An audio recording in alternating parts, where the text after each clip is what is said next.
Buenos días, hermanos. Los saludo en el nombre del Señor. Sean todos bienvenidos a la casa de Dios, para escuchar su palabra. Nuestro pastor Carlos tuvo compromiso en la ciudad de Santiago, por lo cual hoy estaré oficiando el servicio de la mañana y el de la tarde. Aprovecho de recordar que hoy día el servicio de la tarde a las 7:30. Cambiamos el horario, ya, a las 7:30. Bueno, vamos a seguir con nuestro tema o nuestra serie de temas acerca del Sermón del Monte. Por lo cual los invito a que vamos al Evangelio de Mateo, capítulo 5.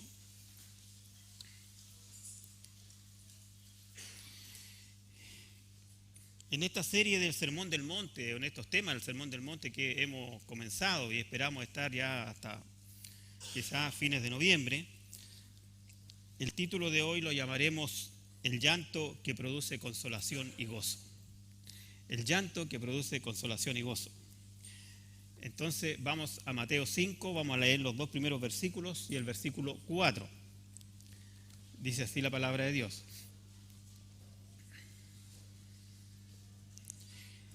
Viendo la multitud, subió al monte y sentándose vinieron a él sus discípulos. Y abriendo su boca les enseñaba diciendo, voy a leer versículo 4. Bienaventurados los que lloran, porque ellos recibirán consolación. Vamos a orar. Padre, te damos gracias por tu palabra. Te doy gracias, Señor, porque hoy podemos recibirla. Te doy gracias, Señor, porque también tu Espíritu Santo está con nosotros para que podamos entender, para que podamos doblar nuestros corazones, nuestra mente, Señor, y que tú puedas llegar a nuestra alma, Señor, que es lo más importante. Gracias, Padre, por esta mañana, porque podemos bendecirte y alabarte. Te pido también, Señor, que tú puedas hablar a través de tu siervo, Señor, para que nada interrumpa tu mensaje, para que nada distraiga tu mensaje, Señor. En tu santo nombre, amén. Bueno, el texto de hoy podríamos decir que es un poco complejo, porque alguien en el mundo que vivimos, en el mundo que nos toca vivir, esta afirmación lo consideraría quizás como algo ridículo, como extremadamente ridículo, el decir, dichosos los que lloran, porque ellos recibirán consolación. ¿Cómo puede ser dichoso alguien que llora? ¿Cómo puede ser feliz alguien que llora? Ya que la traducción más literal de la palabra bienaventuranza es dichoso o feliz. Entonces, ¿cómo alguien puede estar feliz si llora? Entonces, hoy, a través de este estudio, espero que podamos ir, como siempre digo, desenredando esta madeja y viendo algunos puntos que nos van a llegar a entender qué es lo que realmente Jesús está enseñando acá, para evitar cualquier distorsión en respecto a esta enseñanza. Cuando Jesús dice, bienaventurados o dichosos los que lloran, porque ellos recibirán consolación. Bueno, lo primero que debemos entender es que el mundo vive en una manía obsesiva por el placer, por el dinero y por todas esas cosas. Es increíble la cantidad de recursos que se invierten hoy en día en distraer a la gente. El cine, el mall, a donde tú vayas hay alguien que te está tratando de distraer. La cantidad de recursos incluso que hoy día la juventud gasta en lo que es la alimentación. Y no estoy hablando de una alimentación de necesidad, sino de darse gustos. De salir a comer donde allá está el mejor sushi, allá está el mejor eso. Y aparece de repente, han aparecido comidas exóticas este último tiempo en Chile. Cosa que para nosotros los más antiguos era algo impensado. ¿Te fijas?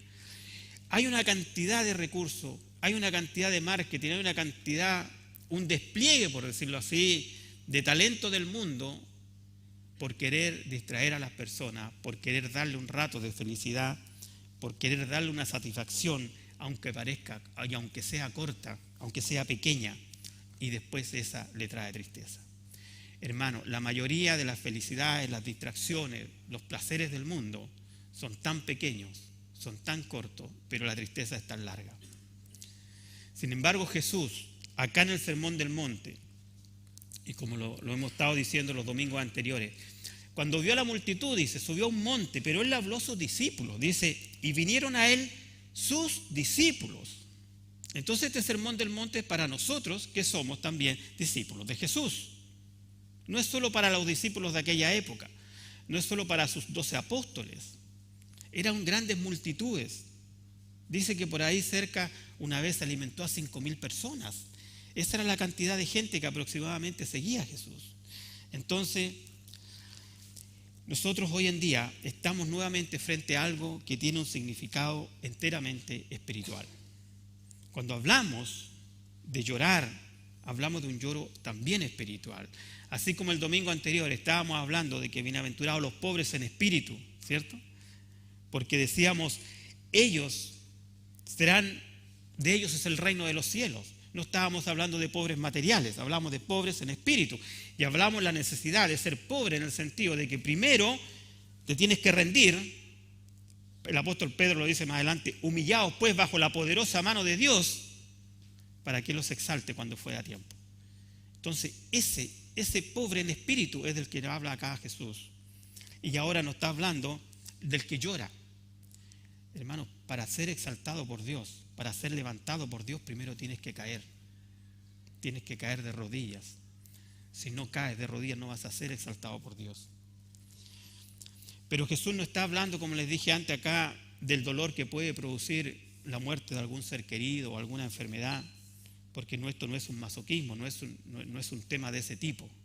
Lo que evidentemente Él está hablando de un lloro que viene del alma, de un lloro que viene del corazón. Y Él dice que hay bendiciones para los que lloran cuando se arrepienten. Siempre vamos a llegar al mismo punto, que es el arrepentimiento, y hoy día lo vamos a ver también. Ya que aquellos que lloran porque fueron sorprendidos en su pecado, a lo mejor alguien llora porque lo encontraron robando en su trabajo y va a perder su trabajo. A lo mejor alguien está llorando porque lo encontraron en algún acto ilícito o inmoral. Ese llanto no tiene recompensa de parte de Dios, tiene castigo, a menos que haya arrepentimiento. Lo que está hablando acá, que bienaventurado el que llora cuando ve su condición ante Dios. Porque, hermanos, Dios, a través de su Hijo Jesucristo, cuando vino al mundo, habló, y muchas veces habló en forma muy dura, pero nunca dejó de lado el amor que lo motivó de venir a este mundo que puede salvar a los pecadores. Esa fue la gran motivación, fue el propósito por que Dios vino, salvar a los pecadores. Y como dice Pablo, de los cuales yo soy el primero. Entonces esa motivación que trajo a Jesús no nos debe apartar cuando a veces escuchemos palabras duras de parte de Jesús, ya sea tanto a sus discípulos, ya sea tanto a los fariseos o cualquier otro. Por eso hoy podemos decir como proposición para hoy, cada persona que llora ante la realidad y la convicción de su pecado será consolada por Dios. Será consolado por Dios. ¿Por qué tenemos que llorar para ser felices? La pregunta. Bueno, hoy veremos varias razones que nos dicen la necesidad de llorar antes de ser exaltados por Dios. Antes que Dios nos levante, debemos llorar. Antes que Dios nos levante, debemos arrodillarnos. Antes que Dios nos exalte, debemos llorar. Vamos a ver 3 puntos hoy. Lo primero será la convicción antes de la conversión. ¿Qué significa esto? Que primero debe haber un convencimiento. Este convencimiento debe ser necesario y debe preceder a la conversión. Entonces usted mira, ¿un convencimiento de qué? Un convencimiento de que no somos nada. Como decía mi hermano en la oración, no nos alcanza ni para el día, espiritualmente hablando. Porque si me levanto, al poco rato ya, mi mente divaga, mis pensamientos se pueden ir a cualquier lado, mis pasos me llevarán a cualquier parte. Entonces, lo primero que debemos hablar es del convencimiento o la convicción que debe ser necesariamente antes de la bendición de Dios, antes de lo que hemos llamado hoy día gozosos los que lloran, dichosos los que lloran porque ellos recibirán consolación. Hermano, el problema de hoy, siguiendo con el tema del mundo, es que queremos las gratificaciones inmediatas, ahora y ya. Nadie quiere pasar por procesos, nadie quiere el dolor, nadie entiende que hay un costo. Antiguamente Se enseñaba de que cuando tú quieres algo, cuando tú quieres obtener un beneficio, debe haber un costo, debe haber una inversión. El propio Jesús enseñó con sus parábolas, dijo, el agricultor va, prepara la tierra, tiene un costo de tiempo, de dinero, tira la semilla, como le dicen en el campo, aporca, ¿cierto? Si tiene que podar, poda, y después ve el fruto. Pero hoy día no, el mundo nos está enseñando ahora ya. ¿Quieres ser feliz? Sé feliz ahora ya.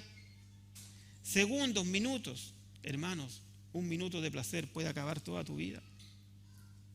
Todo esfuerzo que no es sostenido se pierde, como decía un pensador del siglo XIX. Eso es muy importante. La gente hoy día quiere el gozo sin el convencimiento del pecado. Y lamentablemente esto también entra a la iglesia. Y llega a los predicadores. Y llega muchas veces a los pastores. Y predica un evangelio suave. No sea que se ofendan. Hermano, la doctrina del pecado existe en la Biblia. No sea que se ofendan. Lo único que les voy a decir hoy es que Dios los ama y que Dios los quiere salvar. Dios no te quiere salvar porque eres bueno, porque eres buen ciudadano, porque eres buena persona o porque pagas impuestos. Dios quiere otra cosa de ti. Dios quiere que dobles tus rodillas. Dios quiere que haya una convicción de pecado, que es el único requisito esencial para la verdadera conversión. De lo contrario, alguien por ahí te regaló un caramelo y tú lo tomaste. Porque si no hay una convicción, no hay un arrepentimiento, créeme que fue así. Y debes volver a Dios, volverte a Dios y llorar ante Dios, porque vas a ser feliz, porque Dios te va a levantar. Hermano, cuando estamos frente a Dios, cuando estamos frente a su santidad, cuando contemplamos su hermosura en la oración, en la meditación, y hacemos una introspección pequeña, aunque sea de la vida que llevamos, de la vida que tenemos, de nuestra incapacidad, de nuestra desesperanza ante la magnificencia de Dios, no tenemos otra opción que caer de rodillas ante Dios y llorar nuestro pecado. No tenemos otra opción. No hay más opción que esa. El verdadero discípulo de Dios va a ser tocado de esa manera. No tiene otra salida, no hay otro canal que doblar sus rodillas ante Dios. Hermano, cuando descubro lo que soy espiritualmente, lloro. Lloro. Vamos a ver más adelante lo que pasó con algunos de sus discípulos. También lloraron. El propio Jesús lloró. Pero cada uno de nosotros debe hacer viva estas palabras también en su corazón.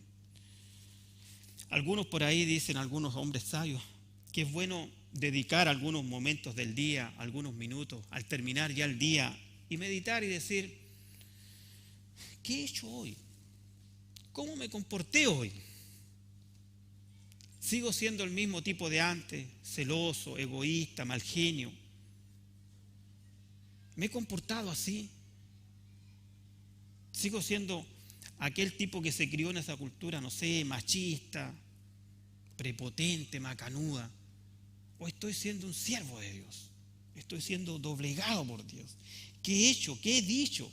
¿Qué he pensado hoy? Es bueno que nosotros también hagamos este ejercicio, ojalá todos los días, antes de acostarnos. ¿Se recuerdan que Pablo le dice a los filipenses que no se ponga el sol sobre vuestro enojo? Lo que está diciendo ahí no es otra cosa que antes de acostarte, ve a Dios en oración y dile, Señor, gracias en primer lugar por este día. Si considero cuántos empezaron el día y hoy día ya no están con nosotros. Lo primero. Y después también hacer un pequeño análisis de nuestra vida. Pero hermanos, el verdadero discípulo siempre va a estar con pesar en su corazón al saber que no es capaz de llegar a la norma que Dios pide. Como habíamos dicho antes, este es el sermón del monte, hermanos.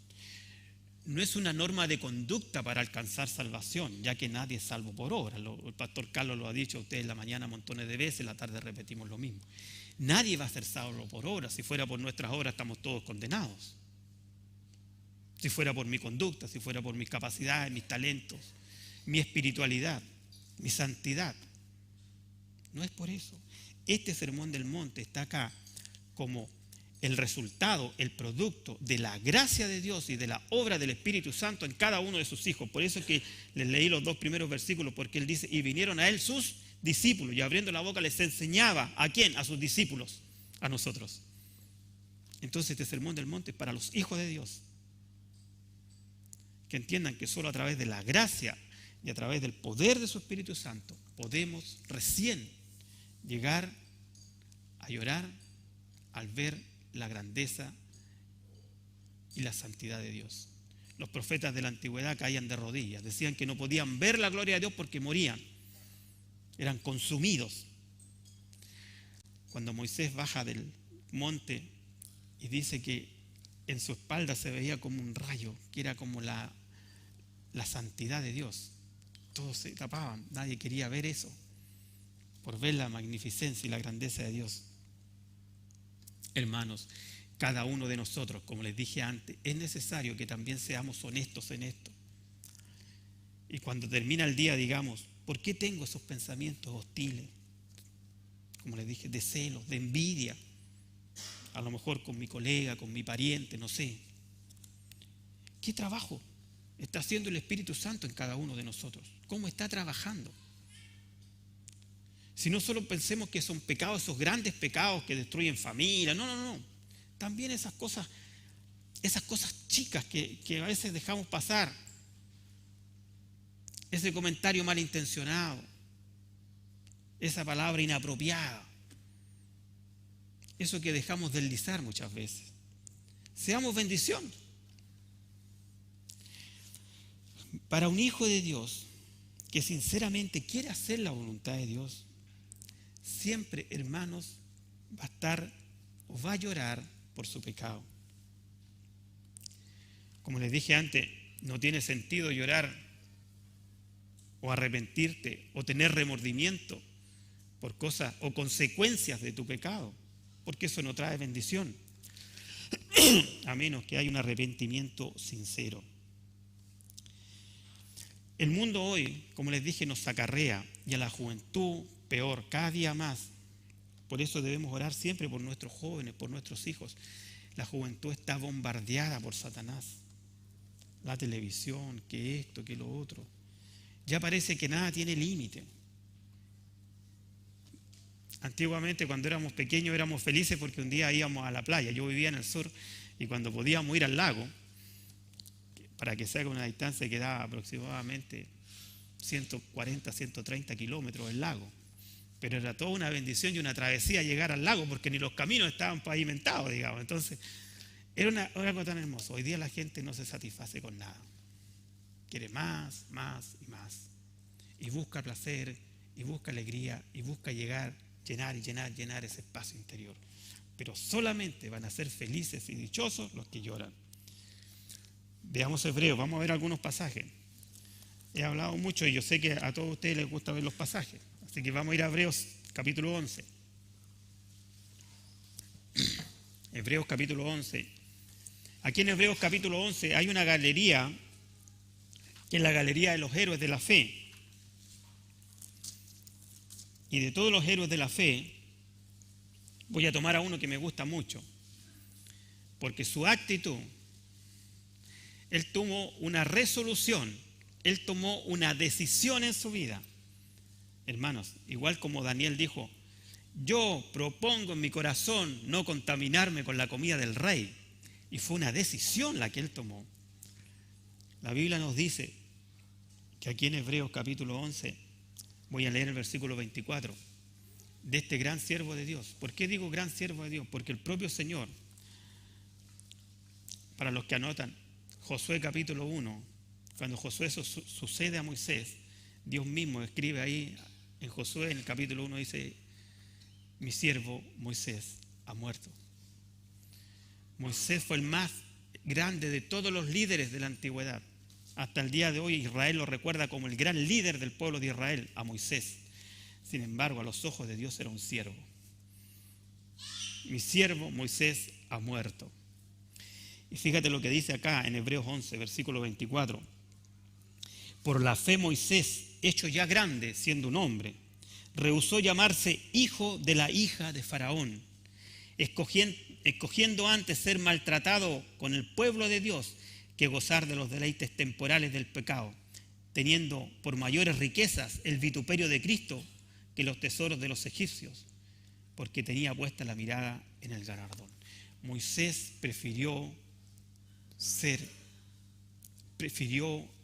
llamado hijo de Dios que los placeres del mundo. ¿Se imaginan lo que es ser hijo de la hija de Faraón? No sé, hoy día con qué lo podemos comparar. Con ser el hijo de la hija del presidente, no sé, de China, de Estados Unidos, de un jeque árabe. Los placeres, él prefirió el vituperio de Cristo, él prefirió a Cristo. Hermano, los placeres del mundo no te van a llenar nunca, porque eso es algo, los que saben, los que han estudiado economía, marketing, ahí saben eso, que se llama el hedonismo, ¿cierto? Que el hedonismo es un modelo de pensamiento griego en el cual se basa el modelo económico, en el cual se basa el mercantilismo, que te dice que mientras más, mejor. Entonces te dan una cosa, después otra, y no termina nunca. El que busca ser feliz en el mundo nunca va a ser feliz, porque nunca vas a llegar a satisfacer tus deseos interiores. Y eso ya es muy antiguo, porque es de antes del primer siglo. Entonces Moisés prefirió el vituperio de Cristo que ser llamado hijo de la hija de Faraón. Hay muchos ejemplos más. Veamos Lucas capítulo 8.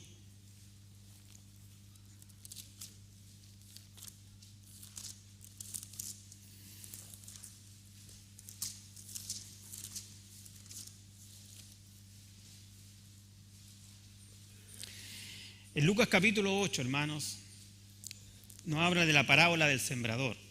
Jesús enseña una parábola y dice que el sembrador salió a sembrar y dice que la semilla es la palabra de Dios. Que cada uno de ustedes seguramente en su trabajo, en su familia, frecuentemente está conversando la palabra de Dios. Y dice que hubo una semilla, en Lucas 8:14 dice, la que cayó entre espinos.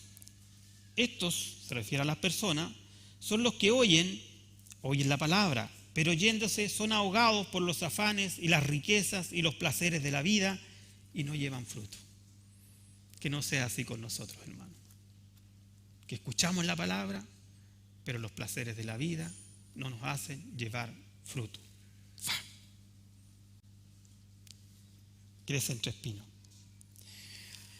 Ahora cuando hablamos, volviendo a nuestro pasaje de Mateo, cuando hablamos acerca de llorar, acerca de la dicha del lloro, de la dicha del llanto, porque vamos a ser consolados.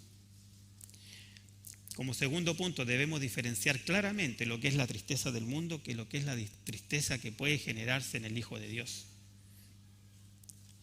Distinguir entre ambas tristezas es súper importante. La tristeza según Dios es una y tiene un resultado. La tristeza del mundo tiene otro resultado y es de otra manera. Por eso les digo, les repito, no piensen que porque alguien sintió remordimiento, porque fue sorprendido robando. ¿No han visto cuando muestran la televisión, cuando los policías toman a un delincuente y llora y se arrepiente después que hace todas las maldades? Esa tristeza no produce gozo. Esa tristeza no produce consolación. Es un mero remordimiento, porque si no lo pillan, sigue feliz y contento. El problema es que lo sorprendieron y por eso está triste, porque a lo mejor pasó vergüenza. Vamos a 2 Corintios, capítulo 7.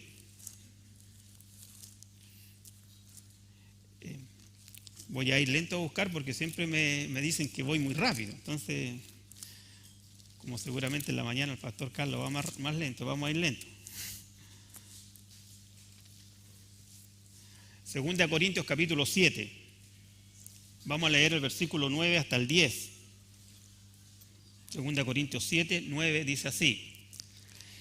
Ahora me gozo, mira lo que dice el apóstol, por favor, aquí harto cuidado. Ahora me gozo, no porque hayáis sido contristados. Mire, fueron contristados, ¿cierto?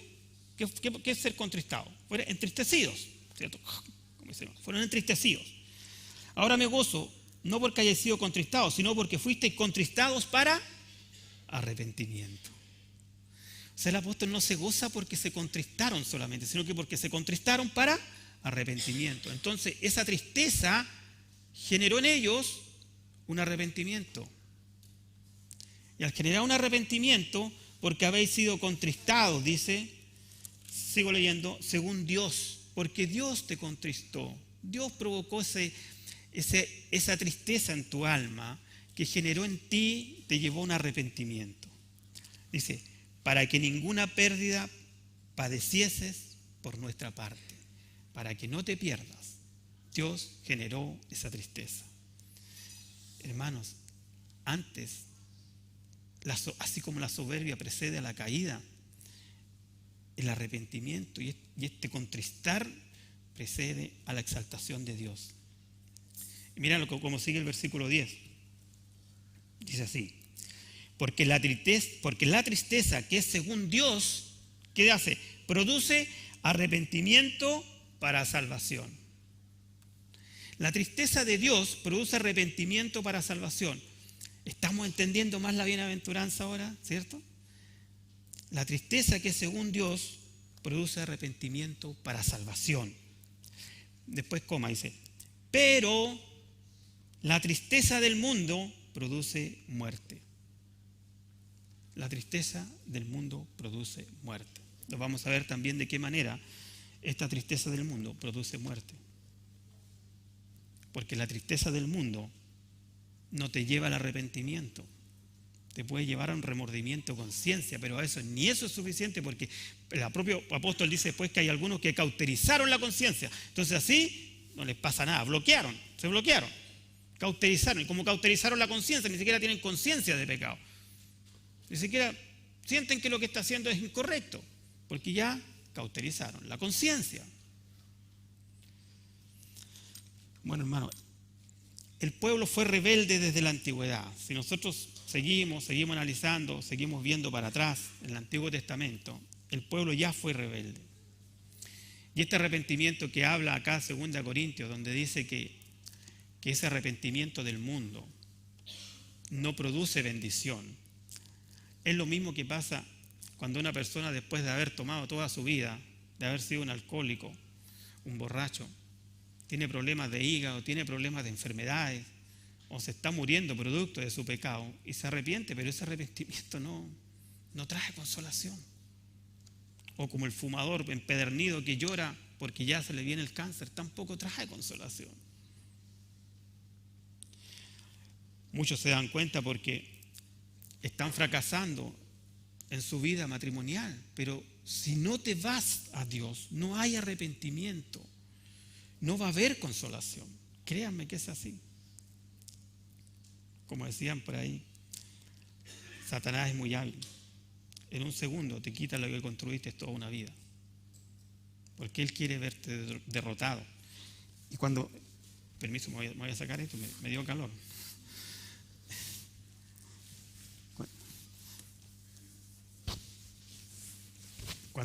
Cuando Jesús enseña que Satanás no vino sino a matar, a destruir y a robar, es verdad. Creámosle a Dios, creámosle a Jesucristo cuando Él dice eso. No nos dejemos engañar. Hay voladores de luces. El mundo te ataca, hermano. Yo entiendo, y por eso los que somos mayorcitos, oremos por los más jóvenes. Nuestros jóvenes están siendo atacados de una forma terrible, terrible. Donde la televisión, los héroes de la televisión, cuando de repente hacen esos programas que muestran porque disculpen, no hay forma de decirle, una tropa de vagos encerrados en un galpón,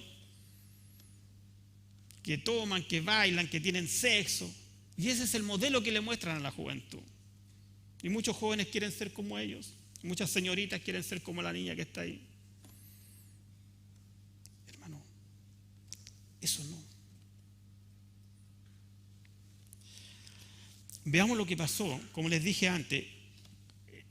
Tomemos esta 2 Corintios que leímos recién, con la tristeza del mundo, y veamos lo que pasó, con un ejemplo súper triste que está en Mateo. Vamos a Mateo más adelante, Mateo 27. Mateo capítulo 27.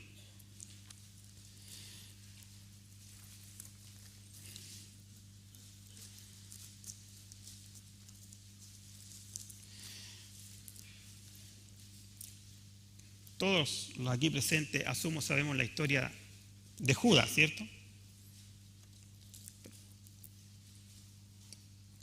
Judas fue uno de los que siguió a Jesús, pero Judas nunca se arrepintió. Judas siguió siendo el mismo soberbio, el mismo orgulloso, el que seguía creyendo más en sus capacidades intelectuales que en el arrepentimiento. Lo que pasa acá, hermano, y después lo quiero que lo comparemos con lo que pasó con Pedro, pero veamos primero qué pasó con Judas. En el capítulo 27 de Mateo, cuando Jesús es entregado ante Pilato, ahí en el versículo 3, dice que se juntaron los sacerdotes y los ancianos de Israel, en este caso de los judíos. En el versículo 3 dice así, todos conocen la historia de Judas, ¿no? Dice, entonces Judas, el que le había entregado a Jesús, viendo que era condenado, ¿qué dice? Devolvió arrepentido las 30 piezas de plata a los principales sacerdotes y a los ancianos. Fue a los ancianos, los sacerdotes, y le dijo, ahí está la plata que me dieron. Eso está pasando. Versículo 4, diciendo, yo he pecado entregando sangre inocente. Mas ellos dijeron, ¿qué nos importa a nosotros? Allá tú. Y arrojando las piezas de plata en el templo, Judas se la tiró las plata, salió y fue. ¿Y qué pasó? Se ahorcó. Hacemos la escena de nuevo, como con los jóvenes, cuando siempre le contamos la introducción primero y después para que entiendan. Va Judas, ¿cierto?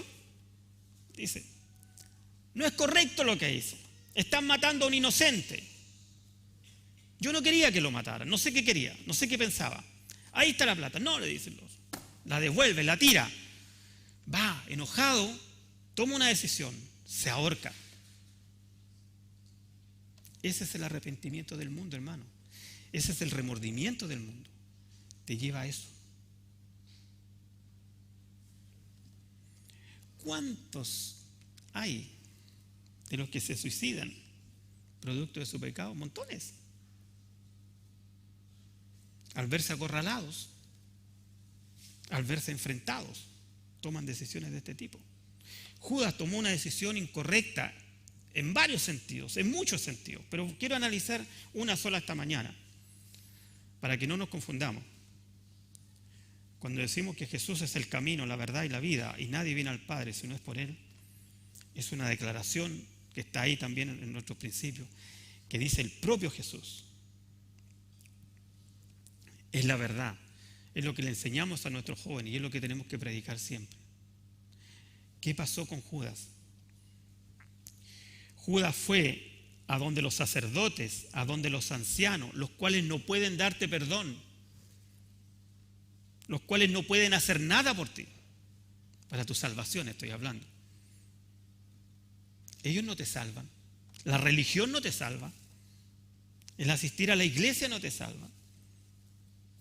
Si no tomas tú, si no haces tú en tu mente ese quiebre, ese contristarte de corazón, ese compungirte de corazón, si tú no lo haces, hermano, créanme, lo digo, no, entre paréntesis, como dice el apóstol, a manera de concesión, no está en la escritura, porque estoy seguro que si Judas, en lugar de ir a los ancianos y a los sacerdotes, hubiese ido donde Cristo y se arrodilla y le pide perdón, Jesús lo perdona. No me cabe ninguna duda. Si él se arrepiente ante el Señor lo perdona. Y no termina así. Pero él no tuvo el coraje, no tuvo la capacidad de ir ante el Señor y doblar sus rodillas. Porque para doblar tus rodillas ante Dios y reconocer tu pecado tienes que tener coraje también. Tienes que tener valor de decir, Señor, he pecado contra el cielo y contra ti. Pero Judas no lo tuvo. Prefirió siempre la periferia, buscó siempre el atajo, anduvo siempre por el costado. Y fue donde gente que no podía hacer nada por él. Fue la persona equivocada. Como dice después el apóstol Pedro, hay un solo Dios y un solo mediador entre Dios y los hombres, Jesucristo, hombre. Cuando predica ya en el libro de Hechos. Por eso ninguno de nosotros, como dice el propio apóstol, va a padecer como homicida, como ladrón o como malhechor. Porque nosotros vamos a ser consolados. Porque fuimos a arrepentirnos. Fuimos al único que nos da arrepentimiento. Jesús no promete en ninguna parte de las Escrituras consolación para los que lloran por la tristeza del mundo. No lo hace. Ya leímos 2 Corintios. No hay consolación para los que lloran por lo que pasa en el mundo. La tristeza que es según Dios produce arrepentimiento para salvación. Para salvación. Esa es la tristeza.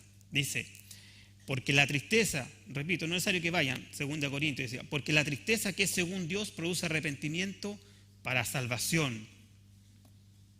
Pero la tristeza del mundo produce muerte. Hermano, no. Cuando comenzamos hoy, y muchos de ustedes dirán, o quizás decir, ¿cómo tomamos esto? Bienaventurados los que lloran, porque ellos recibirán consolación. Me siguen ahora cómo, ¿cuáles son los bienaventurados? Los que lloran para arrepentimiento, los que lloran según Dios. El llorar, hermano, no es una bendición en sí misma. El llorar no es una bendición en sí, pero sí este llanto lleva al arrepentimiento, a la obediencia, evidente que trae bendición para tu vida. Cambia tu vida, cambia tu familia, cambian tus propósitos, cambia tu entorno. Hasta tus amistades van a cambiar. Hay otro ejemplo también en la antigüedad que me gustaría que veamos, que está en el Salmo 51. Vamos al Salmo 51, vamos a ver el ejemplo de David.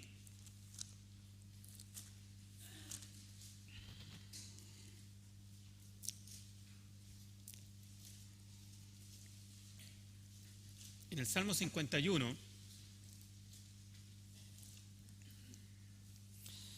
David está en una oración ante Dios. No lo vamos a leer todo, vamos a leer algunos versículos. Por ejemplo, en el versículo 3 del 51 dice, porque yo reconozco mis rebeliones y mi pecado está siempre delante de mí. Eso está diciéndole Dios a David. Como dice nuestro hermano Sergio, pongo yo mi nombre ahí en lugar de David, ¿cierto? Yo en lugar de David, porque yo reconozco mis rebeliones. Después, versículo 9, esconde tu rostro de mis pecados y borra todas mis maldades. Ese es un corazón sincero, humillado. Versículo 12, vuélveme el gozo de tu salvación y espíritu noble me sustente. David había perdido el gozo de ser un hijo de Dios. Había perdido el gozo de su salvación, producto del pecado. Dice, vuélveme el gozo de eso. Versículo 17. Los sacrificios de Dios son el espíritu quebrantado, el corazón contrito y humillado. No despreciarás tú, oh Dios. Al corazón contrito y humillado, Dios no va a despreciar. Por eso cuando hablamos de llorar, hablamos de un corazón contrito, de un corazón humillado. Hermano, la mujer pecadora que dice el relato que se acerca a Jesús por atrás y con sus lágrimas limpia los pies de Jesús y los seca con sus cabellos, no era mejor que nosotros. No era mejor que nosotros. Pero ella se humilló de esa manera. Dice que se arrodilló ante el Señor y fue por atrás. Era tal su vergüenza, era al ver la gloria de Dios. Jesús dijo, el que a mí me ha visto al Padre. El que vio a Jesús vio la gloria de Dios. Y esa mujer humillada. Nosotros debemos entender esto. Debemos entenderlo de tal manera que no podemos ir a ninguna otra parte, que no hay otro lugar al que podamos ir. No existe otro lugar, hermanos. No envidiemos, como dice el proverbio, a los que vemos que prosperan según el mundo. No los envidiemos. No seamos como esas personas. Incluso, les quiero decir algo, ¿sí? Para que no crean que Dios lo único que quiere de nosotros es llanto. Sí quiere llanto cuando vamos ante Él, pero en Eclesiastés dice, escribe Salomón, en la vida Hay tiempo de reír y hay tiempo de llorar. ¿Ya? Nosotros podemos gozarnos. Vamos a tener un paseo el día 17 y nos vamos a gozar, nos vamos a reír, vamos a cantar, los niños van a entrar a las piscinas, ¿cierto? Vamos a gozarnos. Hay tiempo de reír y hay tiempo de llorar. No quiero que este mensaje se interprete que los cristianos debemos pasar todo el tiempo llorando. Está focalizado al momento de tu convicción de pecado, de tu conversión, de esa doctrina que hoy día en las iglesias no se cuenta. Hoy día a la gente le dicen: tú eres un campeón, tú eres un poderoso, tú eres tan aquí, tú eres tan hermoso, mira todo lo que Dios te ha dado. Si lo único que te falta es pasar al altar aquí adelante y decir y levanta tu mano. Es un caramelo. Tiempo de reír, tiempo de llorar. Dejo el paréntesis para no crear alguna distorsión en el mensaje. Pero así como vimos delante recién la tristeza de Judas que lo llevó a condenación, veamos lo que pasó con Pedro, por favor. Vamos a Mateo 26.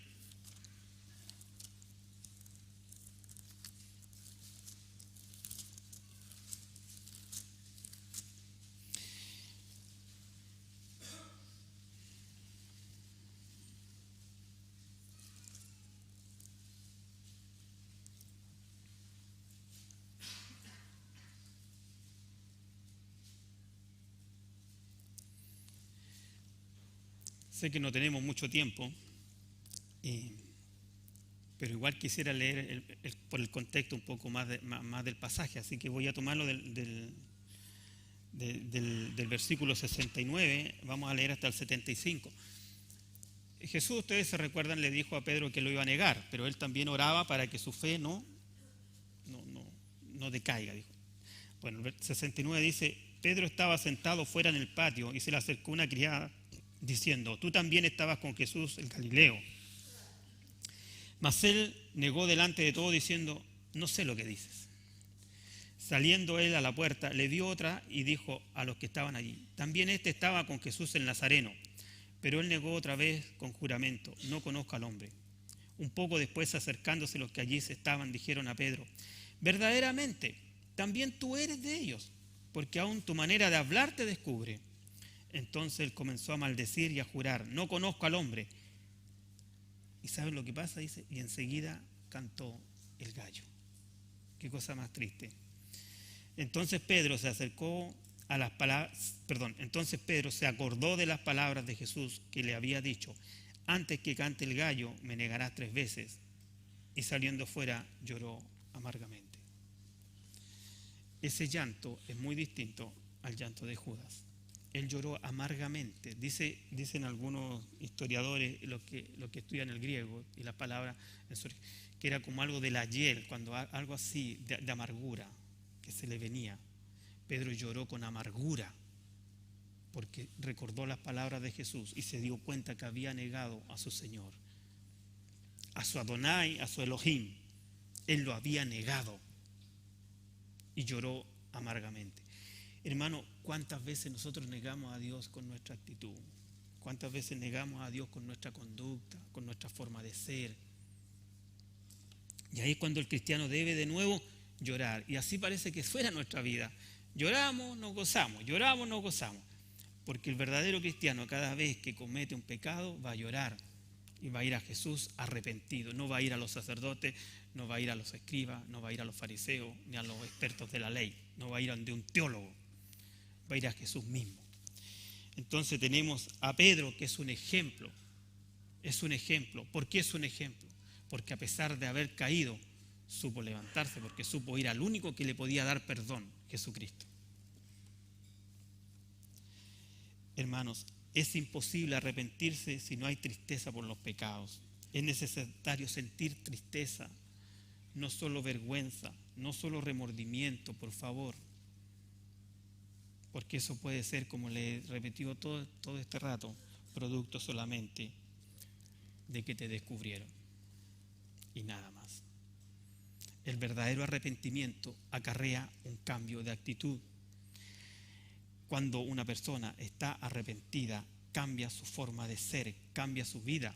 El arrepentimiento es girar de aquí y darte vuelta en 180 grados y seguir, ibas para allá caminando y te vuelves hacia Dios. Ese es arrepentimiento, es cambiar de actitud. Hermanos, tenemos muchos ejemplos también de Jesús. Jesús lloró en el sepulcro. ¿Se recuerdan de Lázaro?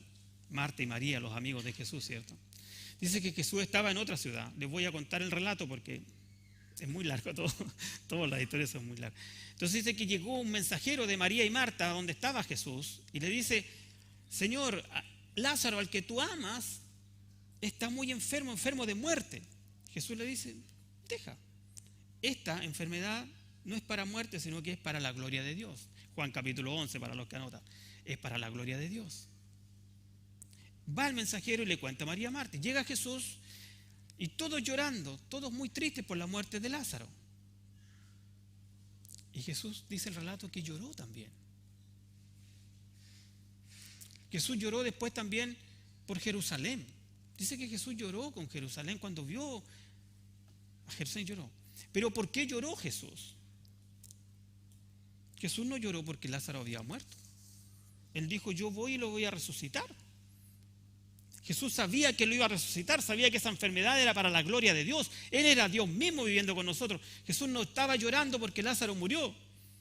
Jesús estaba llorando al ver la incredulidad de los otros, al ver la incredulidad de los demás, al ver la incredulidad de sus discípulos.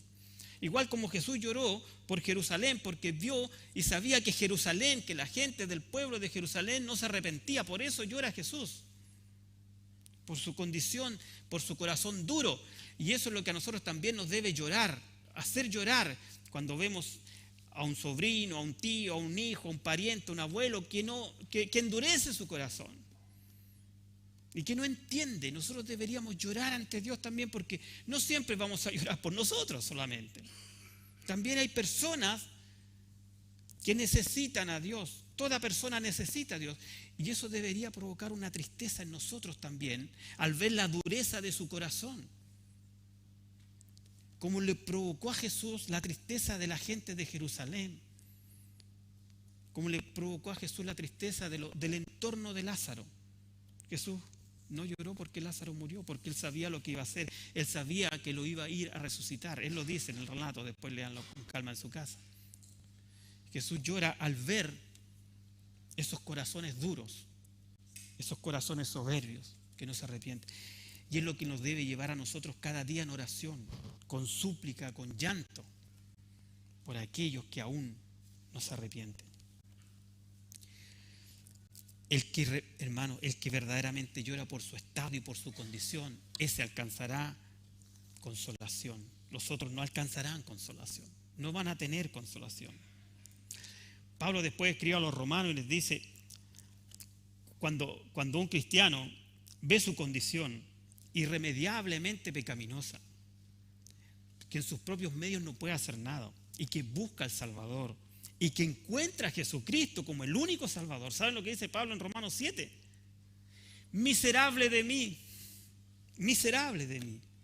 ¿Quién me librará de este cuerpo de muerte?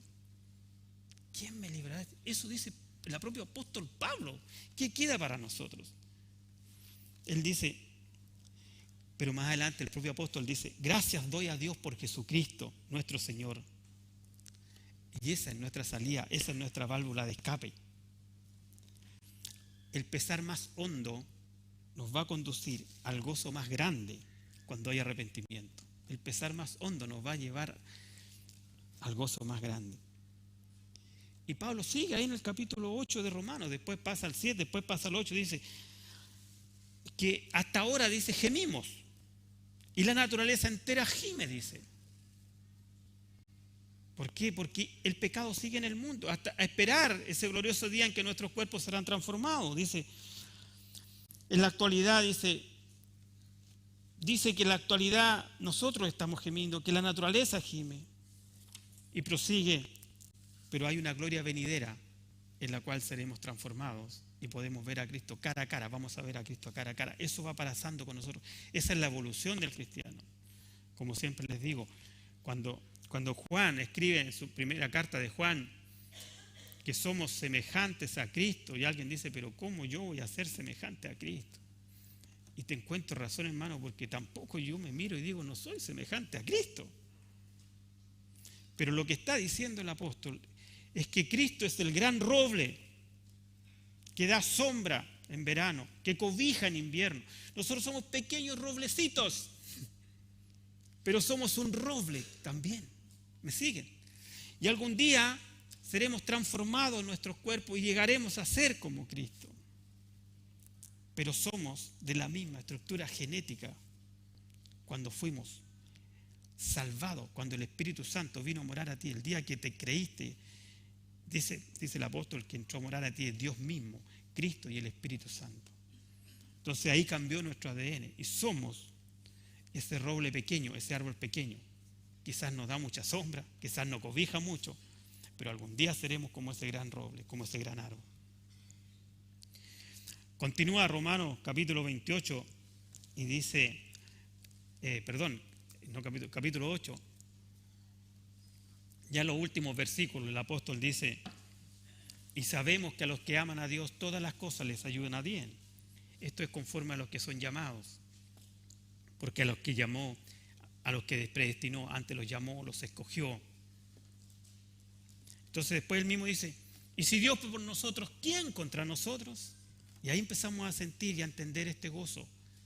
Si Dios es por nosotros, ¿quién contra nosotros? ¿Quién nos separará del amor de Dios? Termina el apóstol. Ni angustia, ni depresión, ni nada, ni ángeles. Nada te va a separar del amor de Dios. Porque a los que escogió, los predestinó, los santificó y los glorificó. Así termina el capítulo 8 de Romanos. Nada nos va a separar del amor de Dios, hermano. Ese es el gozo. Estamos llegando al gozo del cristiano. Nada nos va a separar del amor de Dios. Algún día viviremos junto a Él. Algún día nuestros cuerpos serán transformados porque todavía es materia corruptible. Por eso este sermón del monte, como le dije antes, es para los discípulos. No es una regla a seguir para los inconversos y alcancen salvación. No hay ninguna regla que puedan seguir. No hay ninguna regla que dé salvación. Solamente en Cristo hay salvación. Por eso decimos que nadie puede vivir de la manera que nos dice el Sermón del Monte, si no es por la gracia salvadora de Dios y por la obra de Cristo en la cruz y por el trabajo del Espíritu Santo en cada uno de nosotros. Si no están esos tres elementos, no podemos, nunca vamos a poder. Felices pues los que lloran por sus pecados y a quienes Dios los perdona, dice el salmista. Serán consolados. En Hechos, capítulo 2. ¿Quieren ver Hechos? Ya, yo sé que les gusta ver todos los pasajes. Hay muchos que no les he mostrado, pero se los he dicho, así que van a tener que anotar. O vienen al servicio de la tarde. Y así, ¿no?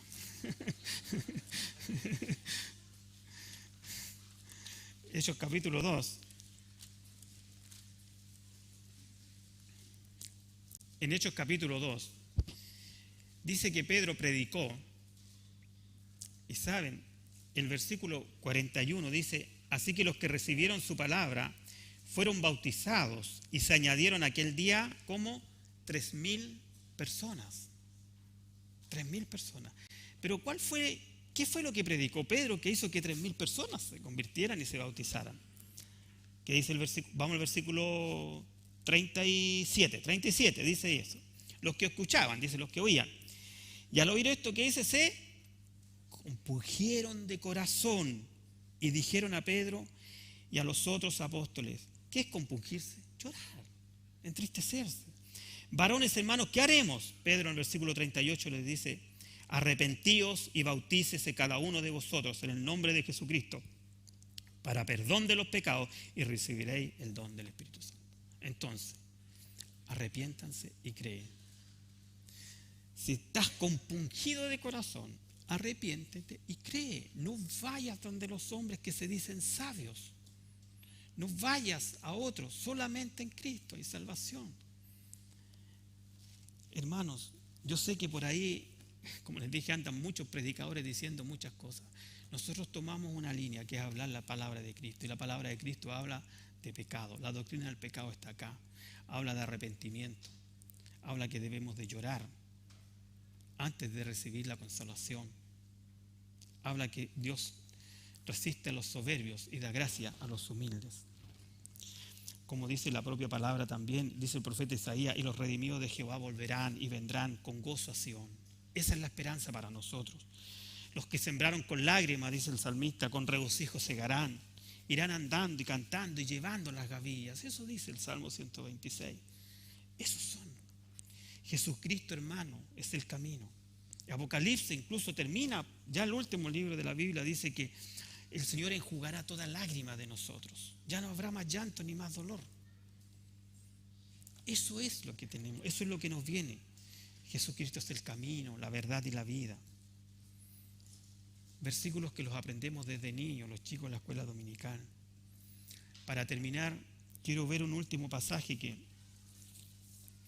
los hermanos que vienen en la tarde me lo han escuchado muchas veces y siempre lo digo, me gusta mucho, pero aprovecho de contarlo acá también, que está en Lucas, Mateo, Marcos, Lucas, un poquito más adelante, ahí en Lucas. En Lucas capítulo 11 el Señor enseña una parábola, bueno, enseña varias parábolas ahí. La parábola del amigo persistente, la parábola de un padre, enseña muchas parábolas. Lucas 11, vamos a ver el versículo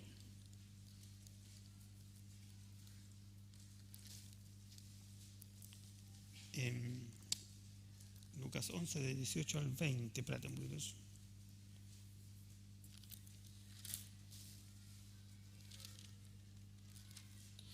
La parábola del hijo perdido. No está en Lucas 11. ¿Ah? Está en Lucas 15. Ya, les dije mal.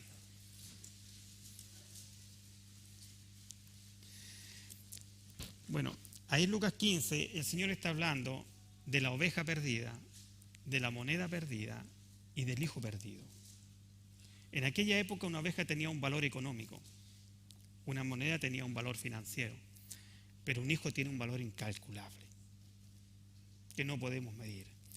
Por eso es que el Señor fue subiendo, digamos, en intensidad el valor del perdón. Y ahí en Lucas 15, versículo 18, y con esto terminamos, dice así: el hijo perdido, no pródigo, no me gusta la palabra pródigo, le digo perdido yo. El hijo perdido, que estaba perdido, que andaba perdido, que ya había malgastado todo, que ya no tenía nada y que estaba comiendo algarroba con los cerdos. En el versículo 18 dice, entra en sí y dice, me levantaré, iré a mi padre y le diré, Padre, he pecado contra el cielo y contra ti. Ya no soy digno de ser llamado tu hijo, hazme como a uno de tus jornaleros. Y levantándose, vino a su padre, y cuando aún estaba lejos, dice que el padre lo vio y fue movido a misericordia y corrió y se echó sobre su cuello y le besó. Hermanos, eso es lo más hermoso del Evangelio, que todo hijo perdido que se arrepiente, que entra en sí, que entra en cordura y dice pecado contra el cielo y contra ti, dice que el Padre va a estar con los brazos abiertos esperándolo. No lo va a recriminar, no lo va a juzgar, lo va a esperar con los brazos abiertos. Nos ponemos de pie y vamos a orar.